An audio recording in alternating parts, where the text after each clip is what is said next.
Good afternoon, and thank you for joining us. Today's presentation is Introduction to the Prodigy 7, presented by Manny Almeida, our Product Manager. We will be taking questions at the end of the webinar, so please feel free to submit your questions using the question function box, and we will address the questions at the end. Manny, I'm turning it over to you now. Thanks, Shelley. Good afternoon, everyone. I'm Manny Almeida. I'm the ICP and DC-ARC Product Manager at Teledyne Leeman Labs. And today's presentation is going to focus on the Prodigy 7, which is the latest ICP being manufactured by Teledyne Leeman Labs. You can see a photo of the instrument being shown. So let me just talk a little bit about Teledyne Leeman Labs and Teledyne Laboratory and Field Instruments.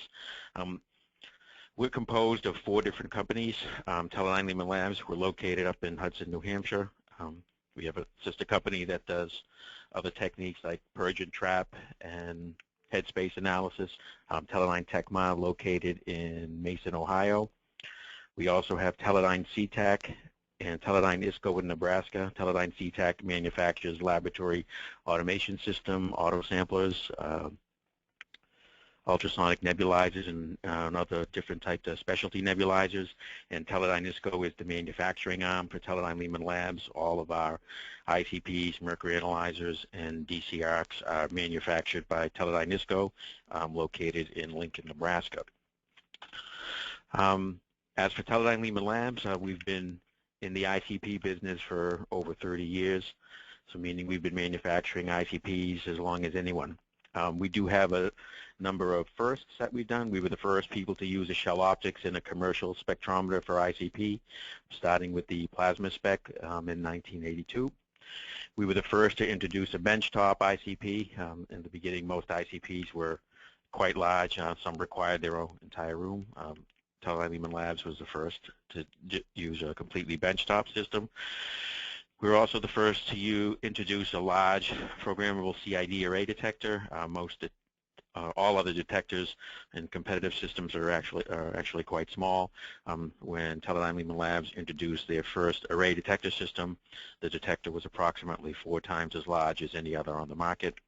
And we've also taken the next step and introduced a Cmos-based technology, which is the sort of the direction that scientific images are going to take. And Teledyne Leeman Labs is the first ICP manufacturer to offer such technology.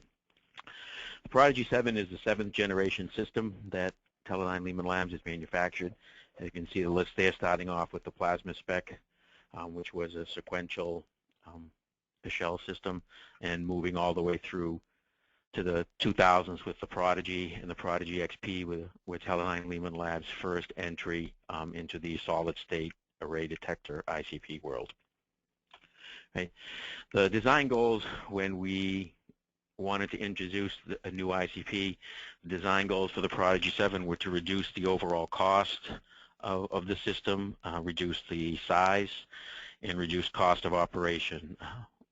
And we wanted to also increase performance, increase the resolution, and increase ease of use to reduce the amount of training that people have to undergo to be able to run the ICP.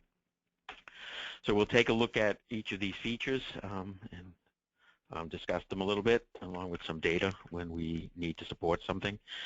First is the compact size. We wanted to reduce the overall size of the ICP compared to what we manufacture for the Prodigy and the Prodigy XP. So one of the things we did was we reduced the focal length of the optical system from 800 millimeters on the Prodigy and Prodigy XP to 500 millimeters on the Prodigy 7 to reduce the overall size.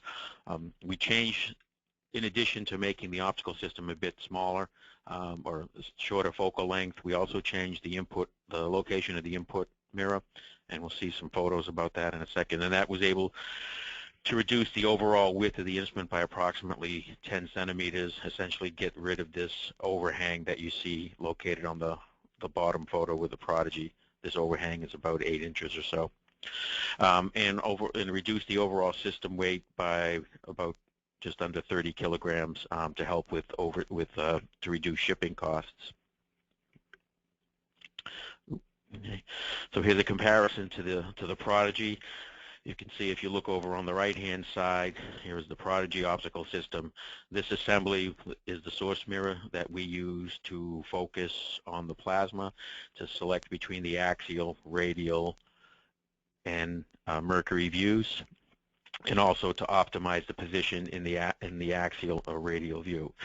What we did for the Prodigy 7 is to take that assembly and move it forward, so getting rid of the overhang and also reducing the overall focal length of the optical system by 300 millimeters to reduce the overall size. So the Prodigy's overall fairly small when you compare it with the other competitive systems that are out there, and the Prodigy 7 is actually just a bit smaller than the Prodigy. The second major feature that we wanted to incorporate was to reduce the overall gas consumption of the instrument. Over the past few years, users have become sensitive to the cost of operation, primarily because argon prices have increased significantly over the past few years, and manufacturers have begun pushing or introducing low-flow torches with systems. So we spent a considerable amount of effort to reduce the system's overall gas consumption. We wanted to reduce the overall purge gas consumption and how fast the system could be brought up to operational status when the purge was turned off, and also to reduce the overall consumption of argon that's used in the torch. So to reduce purge gas consumption and to make the system be able to be functional after the purge has been turned off quickly, helping that also was to reduce the size of the optical system to 500 millimeters. That decreases the amount of the volume of the optical system that has to be swept out by the purge gas. No internal paint inside the system to prevent any potential outgassing. Even special paints that are designed for optical systems can sometimes cause some outgassing over a long period of time. So we decided not to have any internal paint. Any baffling is done with components in there. There are no electronic components inside the optical system. There's no circuit boards or any electronic controls at all. The only thing inside the optical system are optical components, the mirror, the grating, and any mirrors that need to be used there. We also looked at all the materials that were being used in the optical system, the gaskets, any other materials that were used to cut down on stray light or reduce reflections. We looked at, for example, a material called flock paper, which is commonly used in optical systems to cut down on reflected or stray light. We took anything, the gasket materials, we studied those lifetime, looking at the overall outgassing characteristics with vacuum ovens and other such equipment, and so we changed any gasket materials. And we've also designed the system so that the operational or the functional purge rate is designed to use the amount of argon that bleeds from a liquid tank. If you're familiar with liquid tanks, you know when they're not being used, they will vent approximately 1% of their volume per day. And what we've done is design the optical purge to be able to operate on that roughly 1 liter a minute, slightly less than 1 liter a minute, that the tank is going to vent regardless of whether you use the gas or not. The tank will vent. So we've designed the system to be able to function on the purge, which would be roughly slightly under 1 liter a minute or so. And then also just to remind people that purge is only required if you're going to operate below 190. So if you're not analyzing elements like sulfur, it's possible to turn the optical purge off and not have any adverse effects with wavelengths that are above 190 nanometers. Okay. Overall, if we just look at per purge consumption, we would look at sulfur stability over time. You can see a plot here of looking at sulfur stability with high purge and sulfur stability with low purge over a period of approximately 10 hours or so. You can see just plotted the relative intensities over the period of time. You can see over a period of time the RSDs are around 1% over the 10 hours, showing that the purge stability even at low purge is quite good. Okay.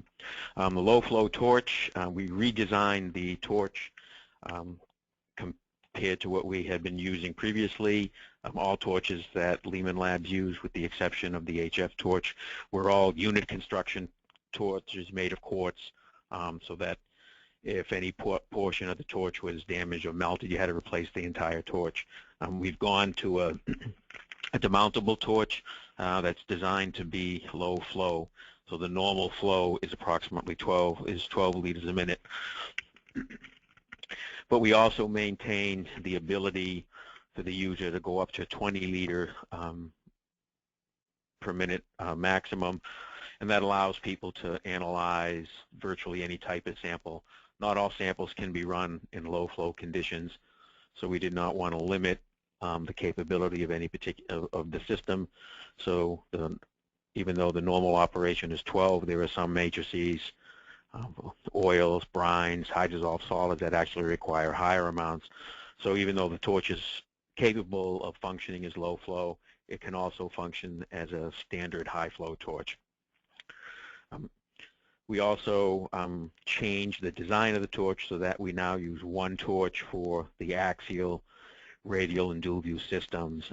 And what we looked at the need to see if we actually needed to have a different type of torch for axial and dual view, and our investigation showed that one torch would be able to do all three views. The advantage is now you are essentially using an a radial torch for the axial and dual views, and that will get around one of the common complaints of people that use axial and dual view torches, is that the torch lifetime is reduced.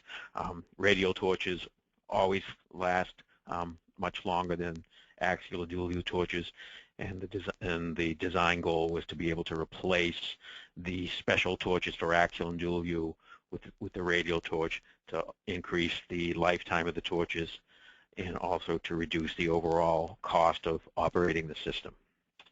Okay. Having a demountable torch also increases the flexibility of the different injectors that are available. We have 4 different injectors that are available. The standard aqueous injector is 2.5 millimeters, and for organics, the standard injector is 1.1. There are a couple other injectors available, 2.0 and 1.5, for users that like to have a bit smaller of an injector. And there's also a ceramic injector available for HF. The injector can be replaced without removing the torch from the instrument. Very simple to do. When the ball joint of the torch is put back in, the correct position is set for the position of the injector. Okay, fast. The next feature is a fast startup time. So a lot of times instruments are when they're not in use, are shut down over weekends or for extended periods of time, and we wanted to be able to make the system come up from a completely off condition to operational. So as we said before, the smaller optical box will purge out more quickly than the larger one that was done on the Prodigy, and the overall optical box, the material is still aluminum, but of thinner, lighter weight.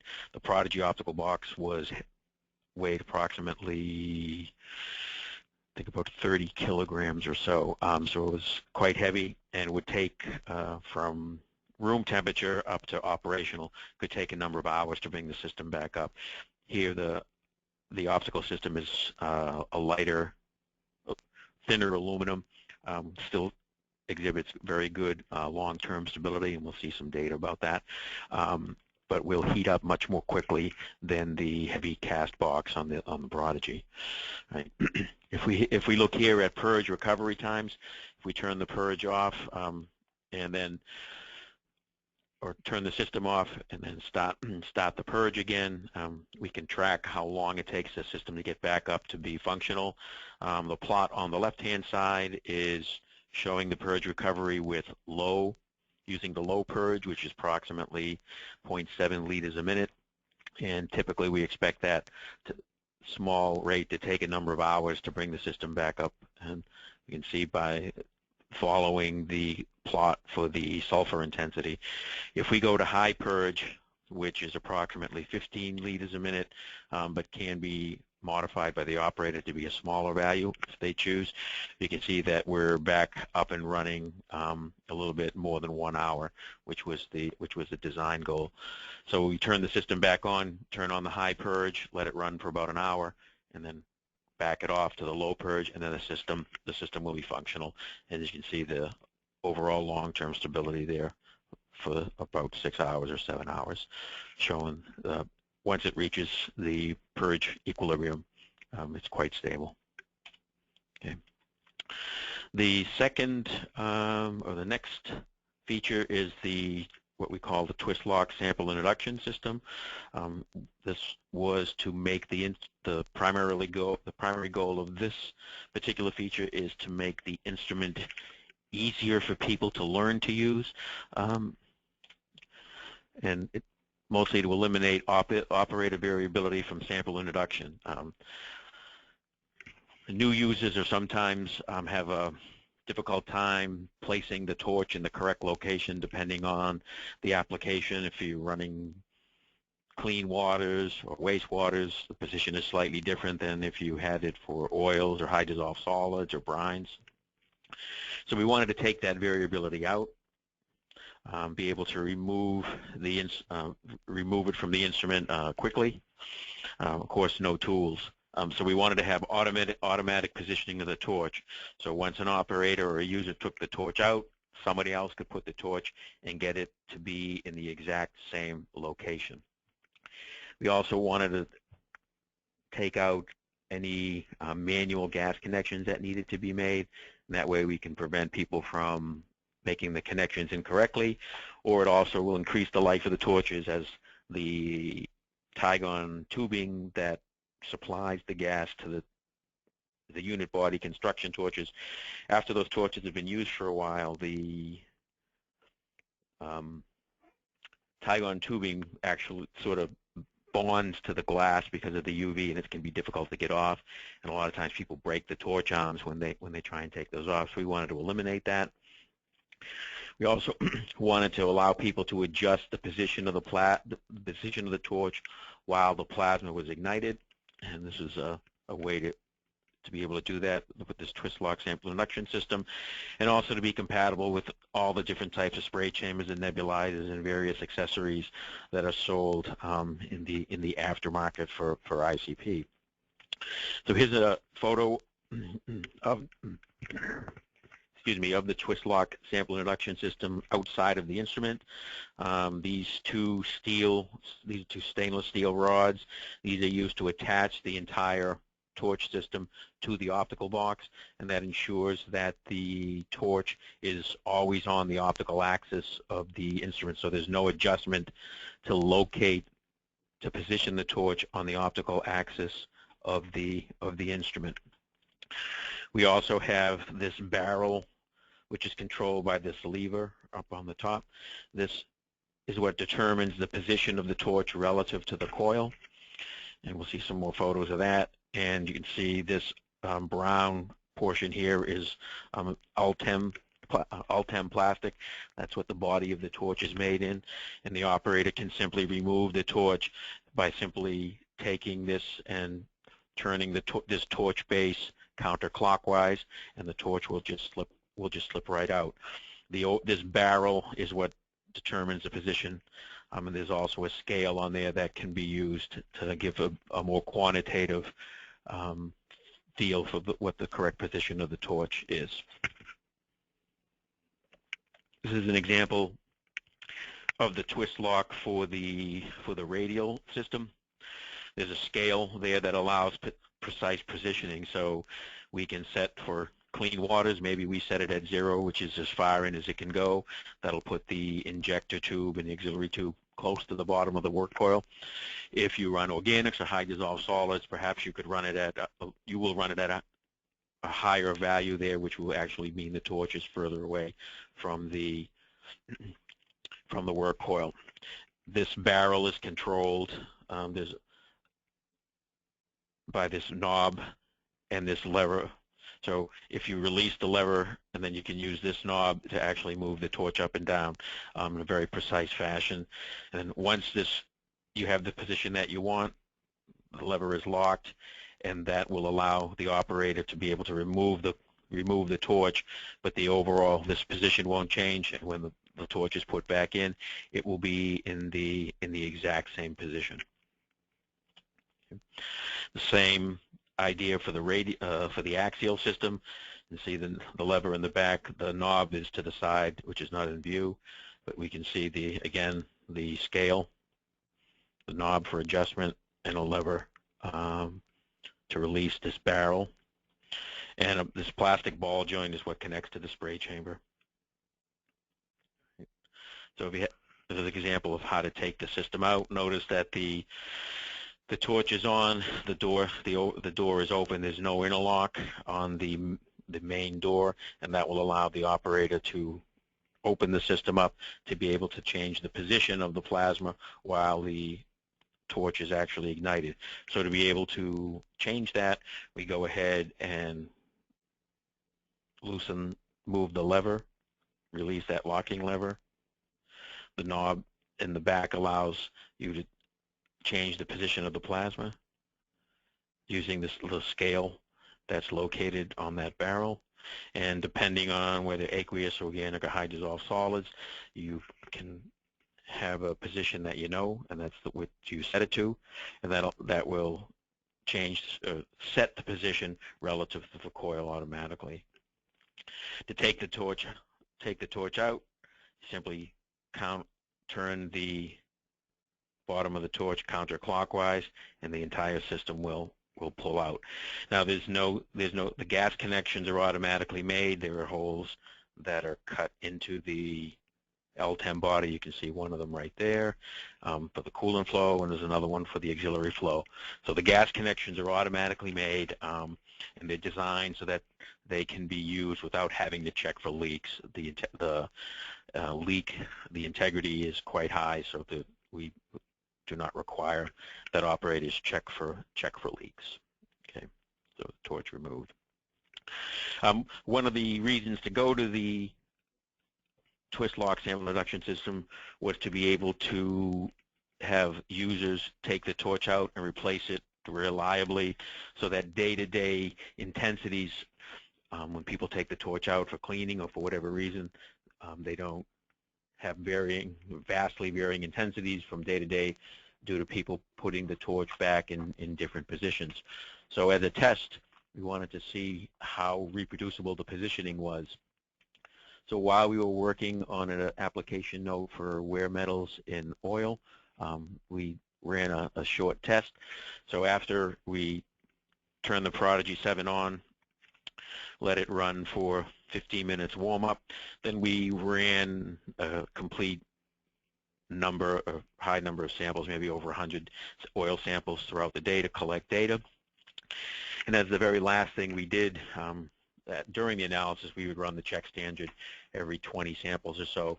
At the end of the run, we ran a check standard, and then we shut the system off and took the torch out and disassembled it. We then came back the following day, approximately 18 hours later. We reassembled the torch, put it back into the instrument, ignited the plasma, and then waited for a 15-minute warm-up. And then we reanalyzed that 15 ppm check standard without any optical alignment. So we did not realign the optics using the mercury lamp, and we did not realign any of the individual wavelengths that were run for the analysis. So if we go and look at the results over an 18-hour difference, and this was in kerosene, Here is the first run. So the first day, at the end of the entire run, we ran this check standard. In this case, it was a 15 ppm check standard. This is on a radial system, by the way. And then after 18 hours, we reran the exact same standard, and we can compare the second run and look at what the overall percent recovery was after 18 hours, taking the torch out, placing the torch back in, not doing any updates either with the optics or positioning the view, changing the view position or anything. So the comparison is quite good. We wanted to be able to get the reproducibility to be better than 5% or so, and that easily makes that.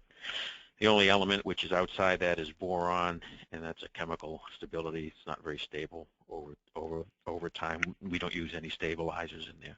So overall, it's quite good. We're quite happy with the results of being able to take the torch out and have any user put it back in and get it to the correct position. So it eliminates one of the more common training issues that new users run up against. Okay. The next feature is the new optical design and the advanced camera, the Cmos Detector. So for this instrument, we designed a completely newer shell system and detector camera for the Prodigy 7. And typically, most instruments now, when they're introduced, no one has really reintroduced a new optical system in a number of years. Most systems are simply updates of previous ones. To be able to meet some of the criteria that we wanted to make it smaller, faster purge out, we had to go ahead and design a new optical system. We also had a custom Cmos detector custom designed for this instrument. This was done in collaboration with Teledyne Scientific Imaging. They design imagers for scientific use, and we took advantage of that and had them design a detector that was custom, was designed specifically for use for ICP. So and we'll look at the detector in a bit of detail, but one feature that we can see here is the detector off the Prodigy. This is what we call the LPAD with CID, charge injection device. And you can see the size of the camera and all the support electronics here. There are 3 boards there.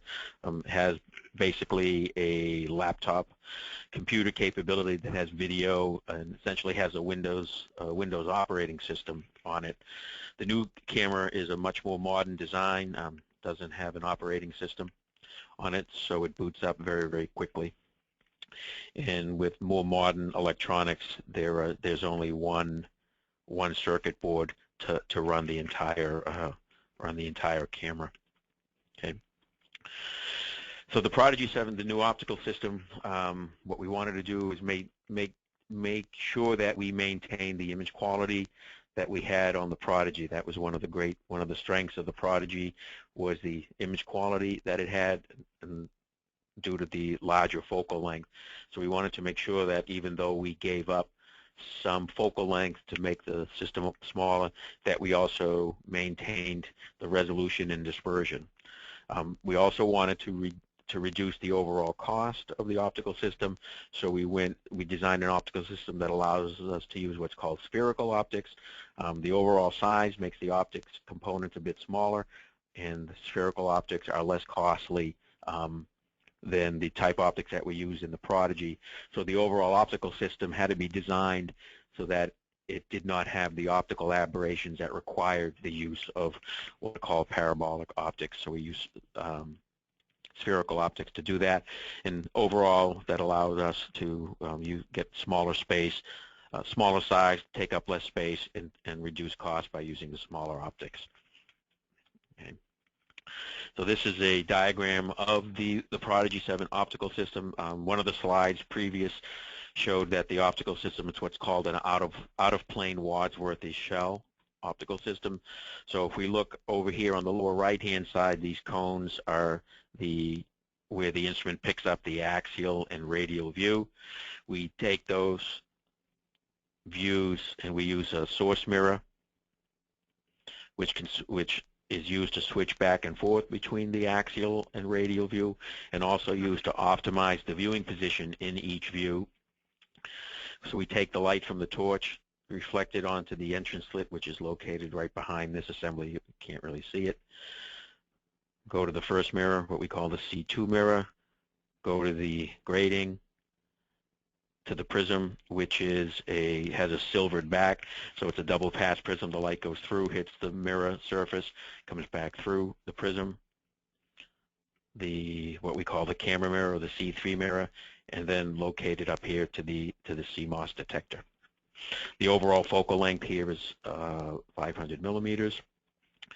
We also redesigned these entrance optics, which is this area of the optical system.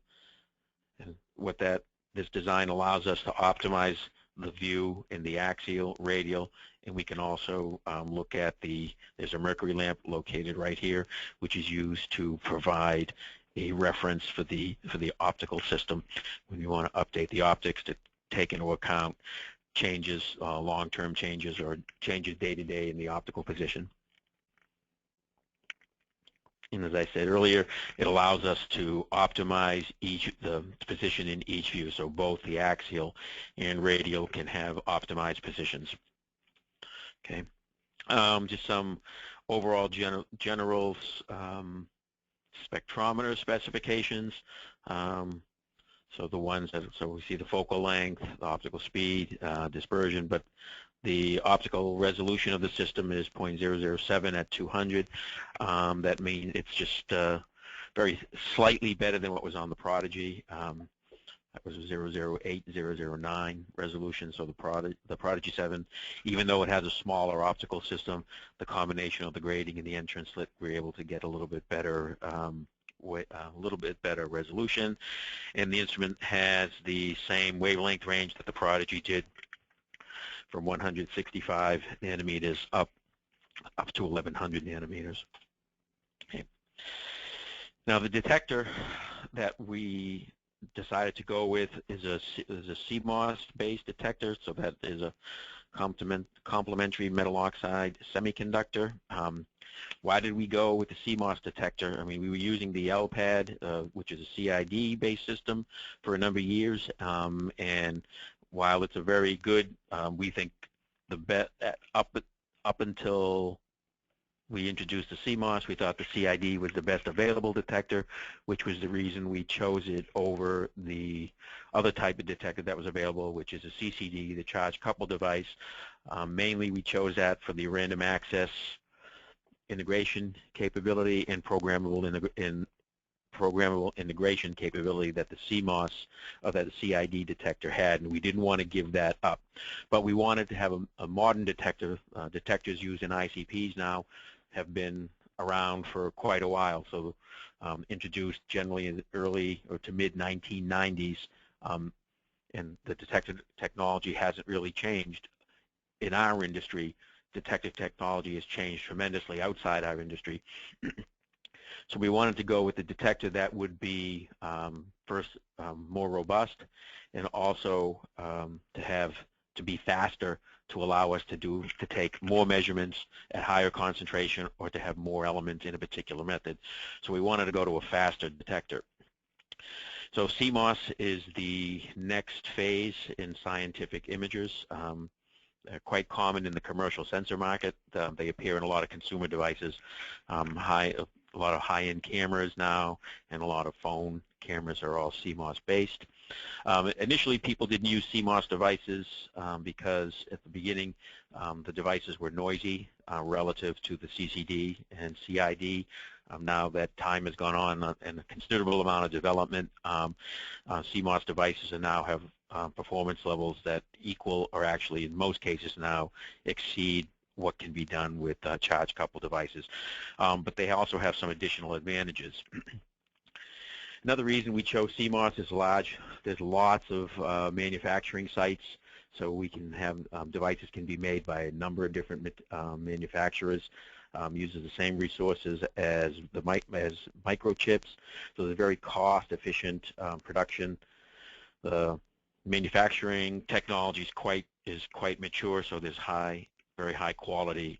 You don't have a lot of bad detectors when the wafers are made. The success rate is quite high. The Cmos also allows us to have a lot of high flexibility in the device, and that was what we took advantage of to customize for the ICP. On-chip circuitry provides a lot of processing functions, so the device is quite fast. And like the CID on the LPAD, pixels can be read individually without destroying the charge, so you can monitor the charge on the device like you can on the LPAD. And that requires or allows you to do multiple reads, which reduces the read noise on the device. Okay. Another advantage of the Cmos is we can scan it in different ways, so we take advantage of that to do analysis, to run samples, and to collect what we call full frames, which are basically a snapshot of the entire detector.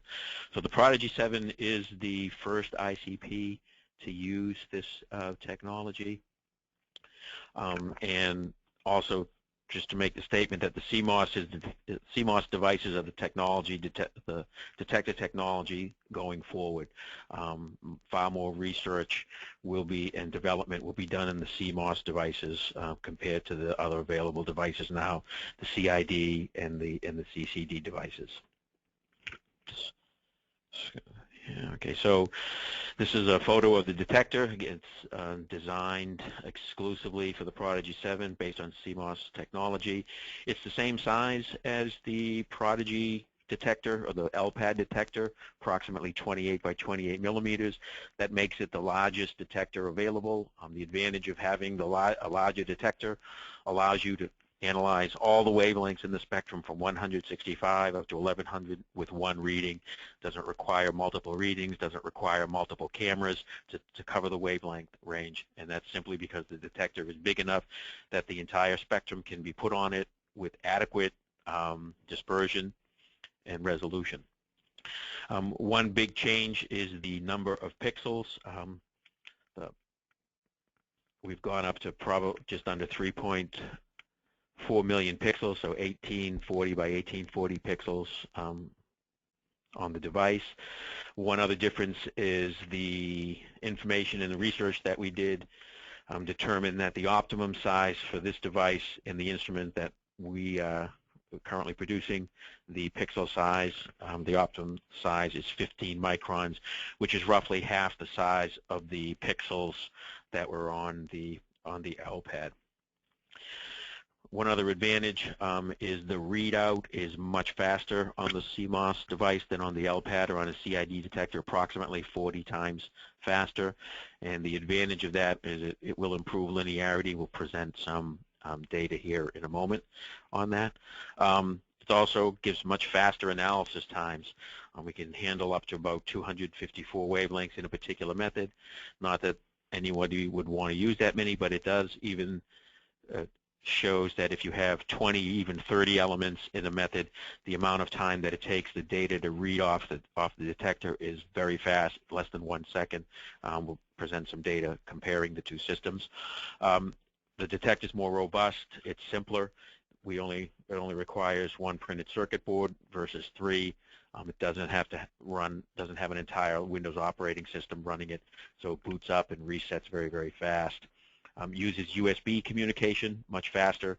The LPAD used Ethernet, and the firmware is designed and written by Teledyne Scientific and Imaging. Okay, here is a comparison between the LPAD and the other type of CID detectors that are available.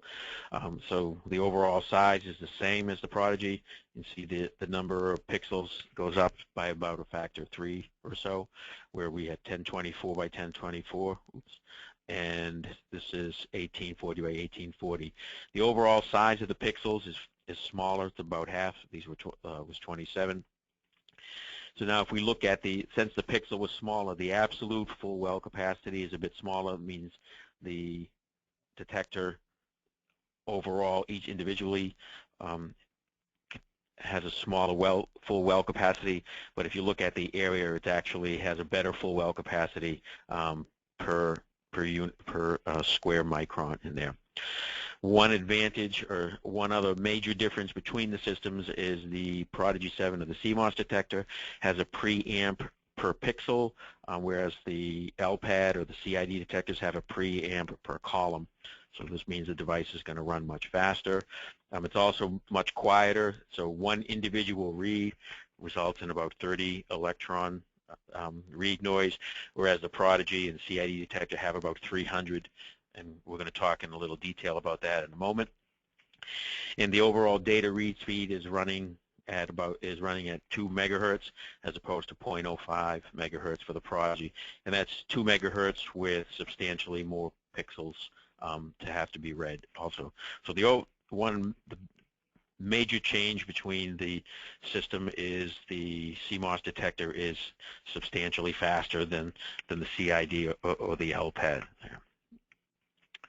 All right, we discussed that. Let's go. So just as a quick comparison, these are linear ranges which are determined on the Prodigy and the Prodigy 7 during developing an application note for wear metals and oil, which uses method US EPA method 200.7.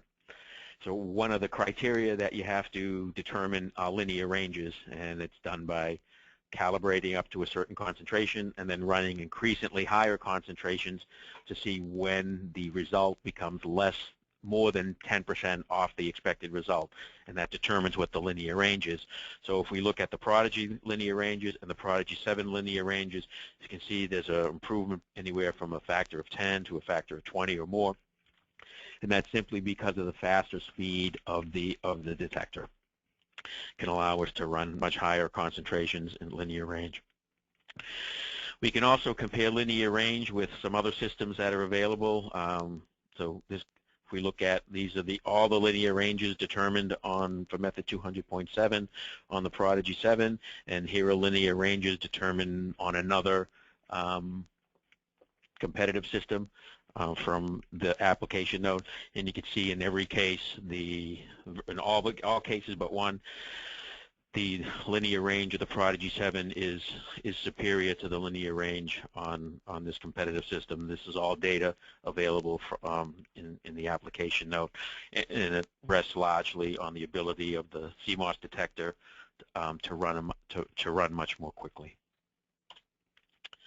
Okay, so sort of a close-up of the board.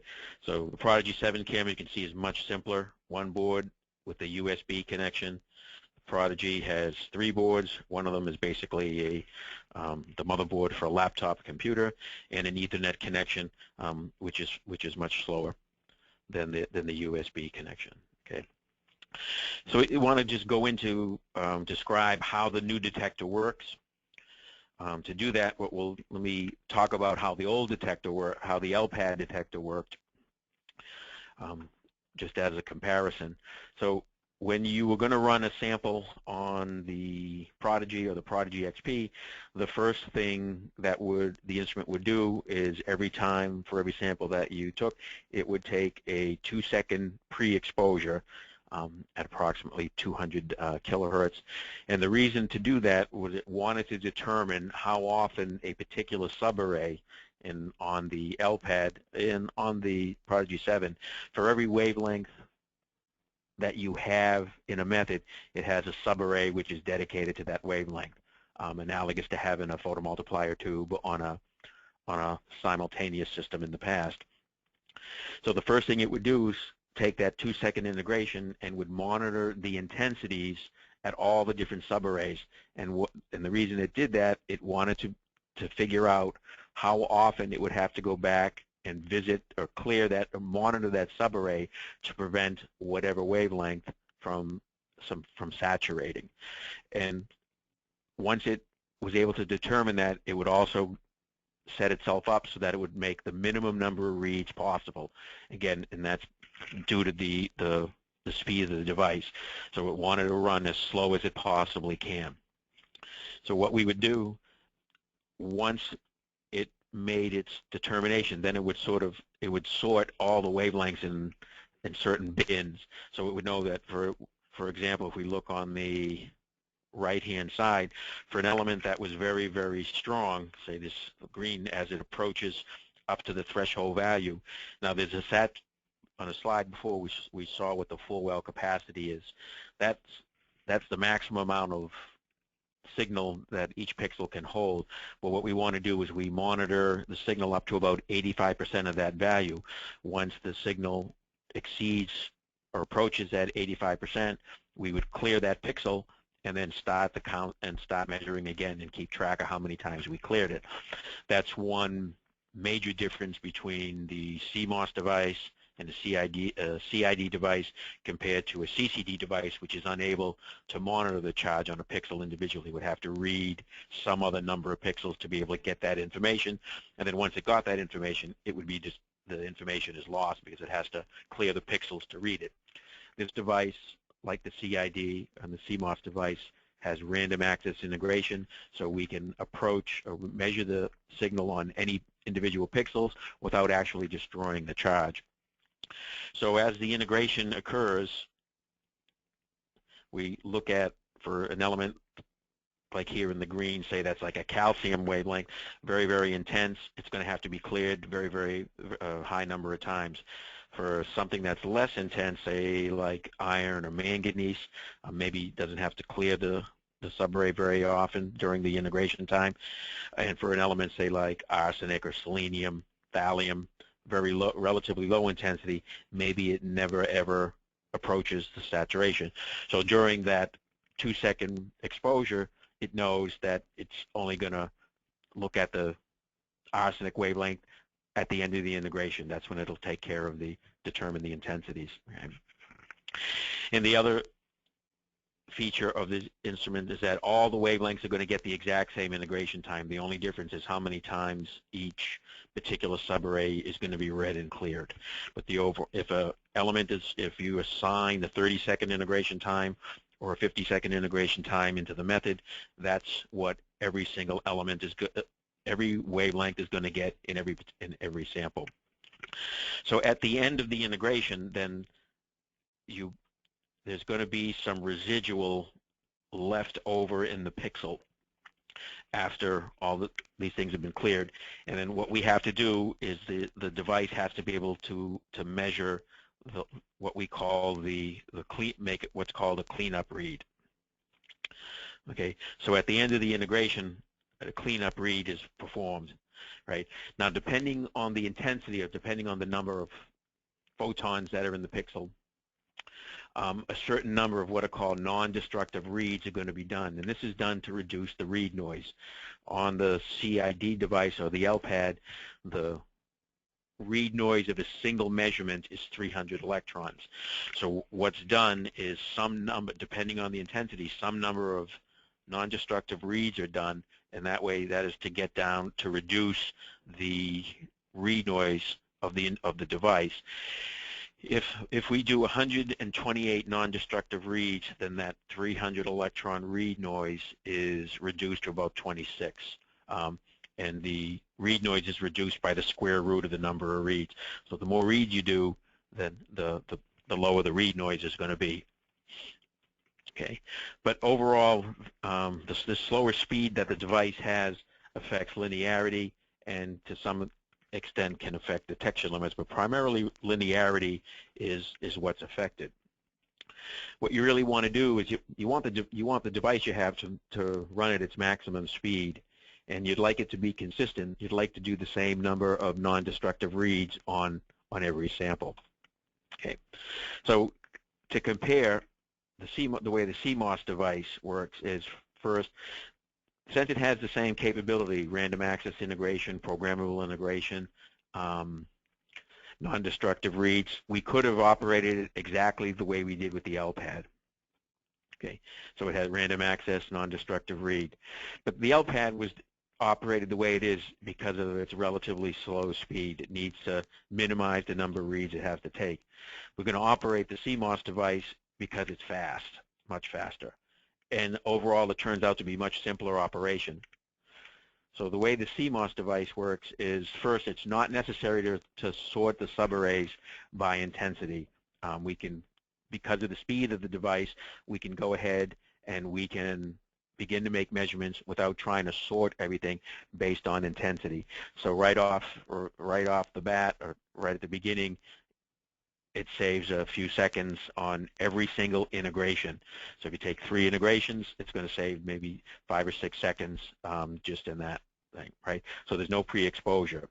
And the device is going to run at its maximum speed. And just to remind you, to say it again, is the more reads, the less the less the read noise is going to be. Again, it's the square root of the number of reads. Right?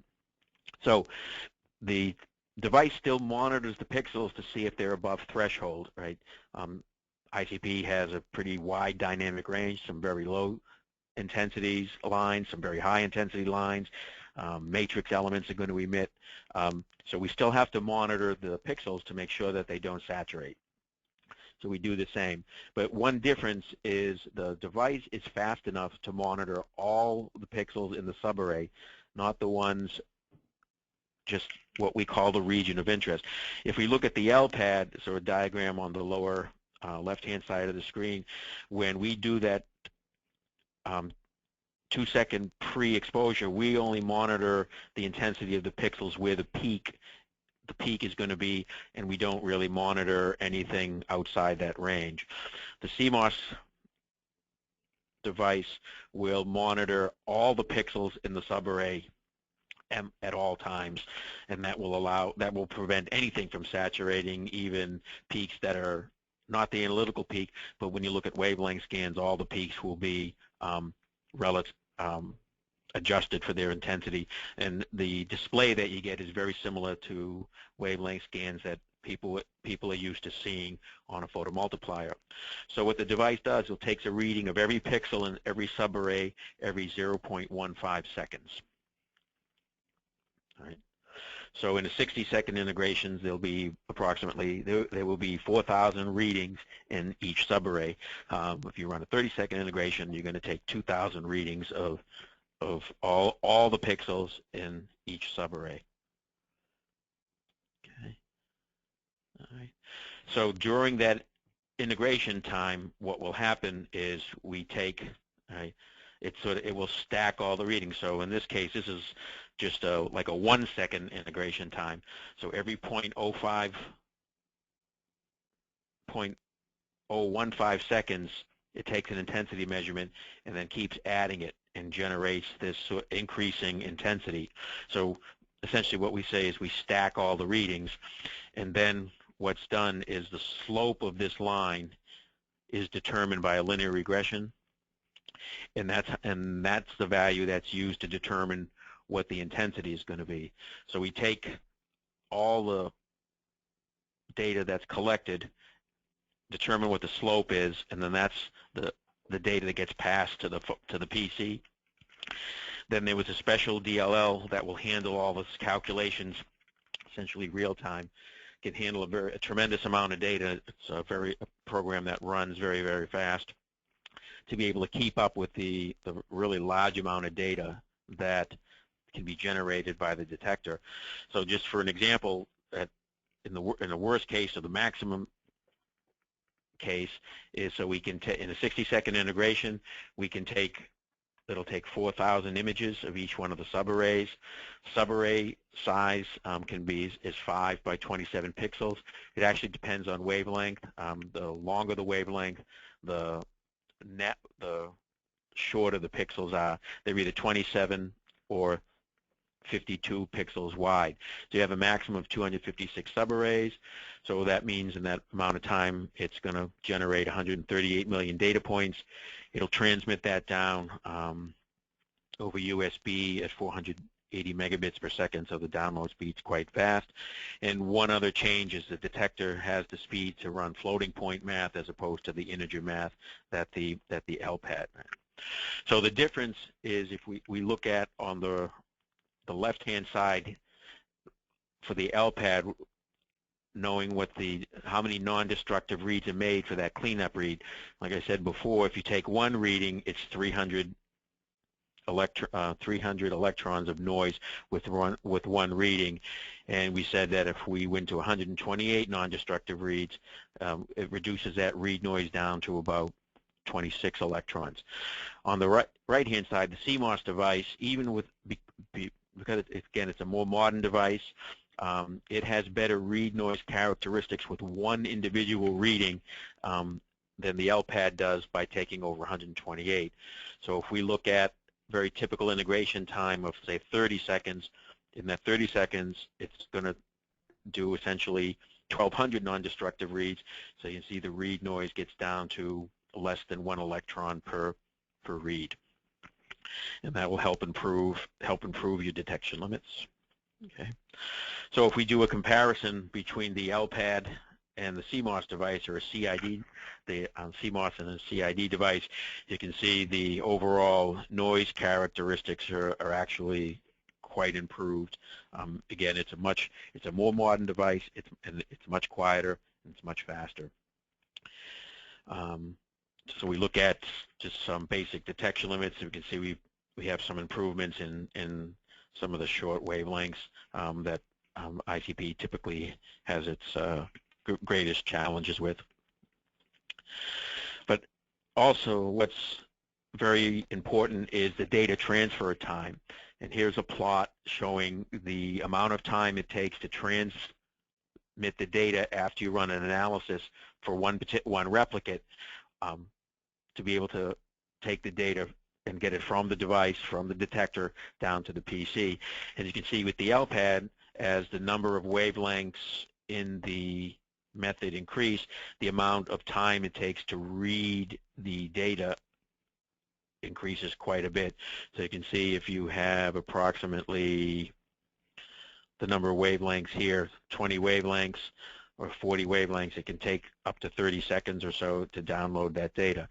The Cmos device is substantially faster, so you can see even if you get up to 128 wavelengths, the amount of time or 155 wavelengths, I'm sorry, the amount of time it takes goes from almost 2 minutes down to about 8 seconds. So the more elements that you run, or the more wavelengths that you run, the Cmos device will not slow the analysis down. So depending on the number of elements, the amount of time of the sample throughput is going to increase significantly. So even with 20 wavelengths, the amount of time that the data reads out adds considerably to the analysis time, where the Cmos device will read that out in less than a second. So that'll increase the sample throughput, combined with the lower gas consumption of the torch. You can see a significant reduction in the cost for analysis. Okay. So just to sum up the detector, it's a state-of-the-art detector, just a few years old, and exhibits better linear ranges, better detection limits, faster data transfer rates, which in turn results in faster sample throughput, lowering the cost of analysis and the cost of operation. And then the final feature we'll talk about is maintenance and service. We've tried to make the instrument as easy as possible for people to maintain and to service. So some of the changes that we made to be able to monitor some of the portions of the instrument that the user has control. We're on the Prodigy. This is illustrating the reservoir for the Peltier cooler that the cameras operate at approximately minus 38 degrees, 39 degrees centigrade. There's a Peltier, 3-stage Peltier cooler design that provides the cooling capability, but we also have to cool the Peltier. On the Prodigy, the cooling was located on the inside, and we had to take the front cover off to check it to see whether it needed to be filled. That was one suggestion that users made, that we provide better access to that. So rather than take the front cover off, there is just a little door that you press, and out it tilts out. You can see whether it needs to be refilled, and it's simpler to fill without having to take any front covers off. There's also a scheduled maintenance reminder on there that tells people when things should be replaced, things that should be checked. These intervals can be custom. There's ways for the operator to change, so you may want to change the nebulizer or change pump tubing at a greater or lesser frequency than here. These don't prevent you from running the instrument. They're just a notification. It doesn't lock the system out if the maintenance is not performed. And the access to the electronics, all the electronics in the system. I thought I had a photo. Are all located on these drawers. Will slide out. So any maintenance or any repair work that has to be done, it's pretty easy. These two drawers will slide out. The only user maintenance that's required in here is we recommend that this, where you see the mouse cursor, this is a molecular sieve that the argon that's going to go to the detector is passed through, and that will remove any moisture which could cause potential problems on that. We recommend that be changed once a year, and that does not require a service engineer. It's actually quite simple to replace. The only other maintenance item is there's an air filter located on the right-hand side of the instrument and one on the left-hand side here. Those need to be cleaned occasionally. And aside from making sure you clean the torch or run deionized water at the end of every day to reduce any potential problems with the torch, there's very little maintenance that the system requires. Okay. Just some other features. The chassis is now made of irradiated aluminum compared to the steel chassis that was used in the past. This will exhibit better corrosion resistance, and also it's much easier. It's a much lighter, reduces the weight of the instrument somewhat. The overall cover is smaller, makes it a lot easier to handle if the cover has to be removed for any reason. And then we now use the CTAC auto sampler as the standard auto sampler with the system. Both the CTAC 520 and the CTAC 260 auto samplers are available. We also continued what we call the image stabilized plasma from the Prodigy, and what that means is the overall torch is mounted directly to the optical system. We find it gives us better long-term stability and faster warm-ups. So the torch is always located on the optical axis. The only adjustment that's made is the position relative to the coil, which is determined by the position of the sample intro, the barrel on the sample intro system. Okay. Sort of a close-up version of that. So you can see the stainless steel rods and the optical system, and the torch basically on the optical system. Oh, stainless steel rods. Okay. So overall, to finish up, we sort of position the Prodigy 7. It's a no compromise system. It has the high resolution, full wavelength coverage. We maintain full gas control on all systems. We don't produce a system that has a fixed gas flow, knowing of the different sample types that people have to deal with. One fixed gas flow is not enough. We have RF power up to 2 kilowatts, peristaltic pump control, again, full control. There's no setting or no system that has a peristaltic pump that doesn't have complete flexibility. It's a 4-channel peristaltic pump. So you can have a system which is as simple as a simple radial system, or you can have an instrument that has as much as can be dual view, mass flow control, and other types of options on there. So it can be configured to be as much of an ICP as you need. And I think that brings us to the end of the presentation. If people have any questions, I guess you can type them in.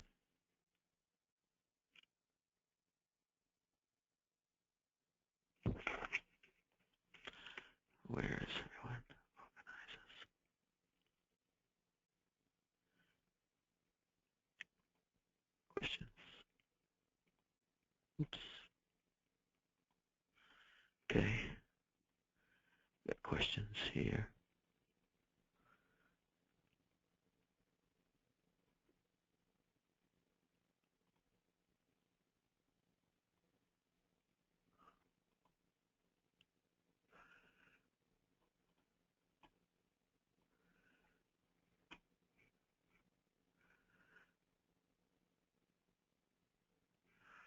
Okay, there's a question. Does the input mirror automatically through the software position the optimized image onto the Cmos detector?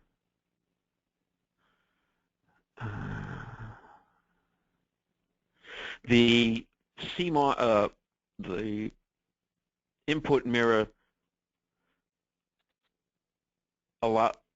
the input mirror transmits the viewing position of the plasma, either the axial or radial view, into the system.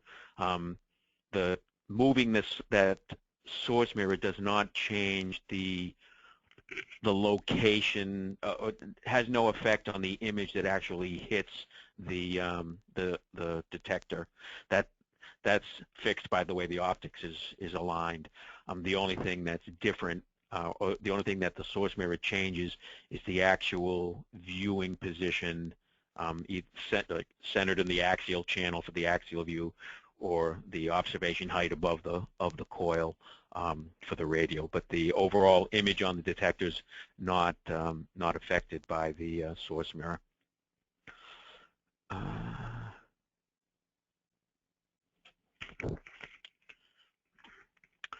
Let's see. There's a question: how long does it take to switch from one sample to the second? I'm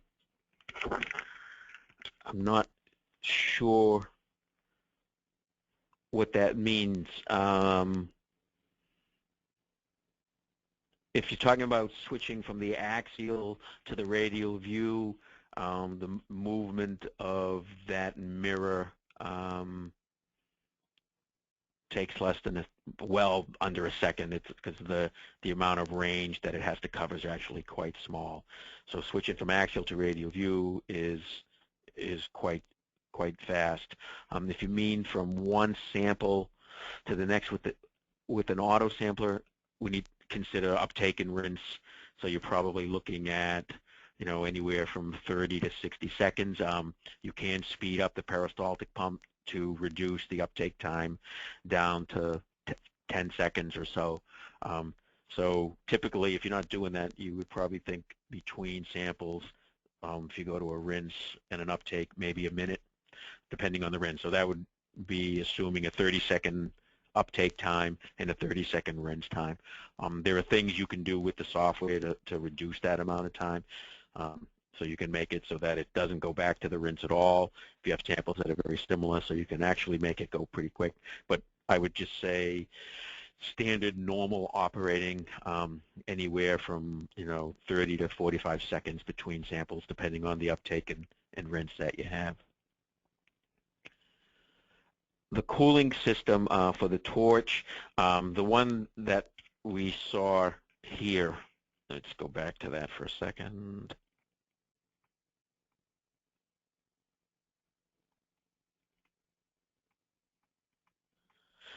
This particular cooling is just for that Peltier cooling. There's an external water recirculator that's used to cool the power supply, the RF coil, and actually also does assist with the cooling that's done for the Peltier. So there is one external recirculator that's used.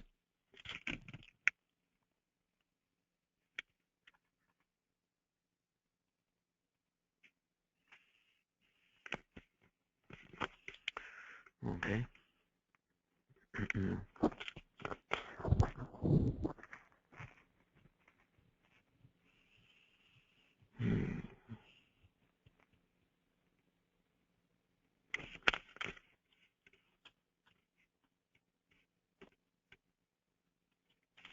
And then there was one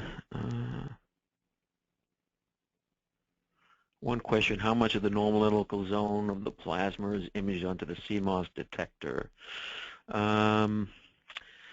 Actually, I don't know what the size is. It's limited.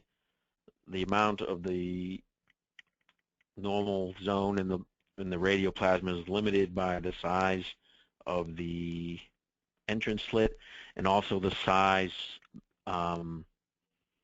between the interorder spacing on the detector. So that's the limiting size. Unfortunately, I don't know what that value is, but you can't image too much of the plasma.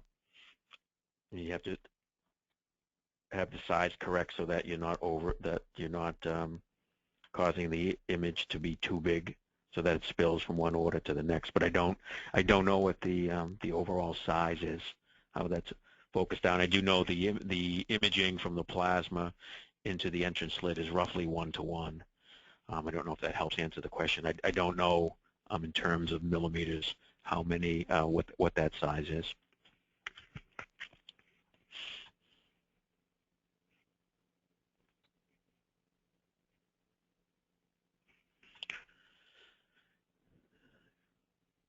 Okay.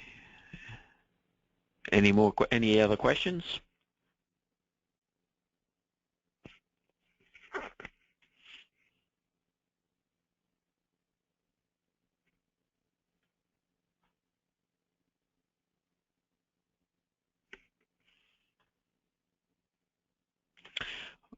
All right. Well, if there are no other questions, then I would like to thank you for taking time out to listen to the presentation. If you have any other questions,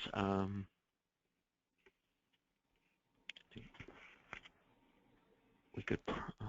Do I have my email address anywhere? You guys can see it. See for a second here.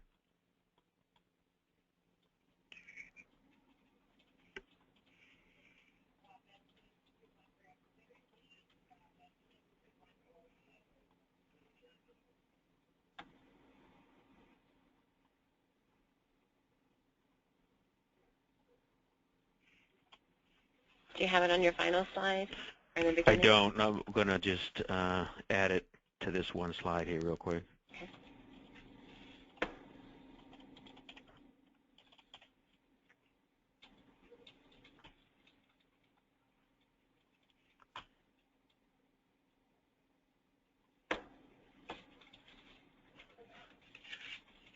Okay, I've added, Teledyne,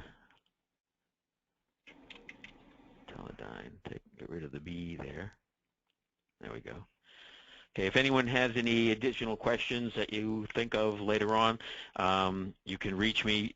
Here's my email address on the bottom there, manuel.almeida@teledyne.com, and if you have any questions, just send them off to me, and I'll answer them as best I can.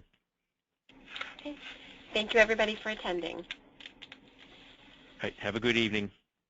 Bye-bye. Bye.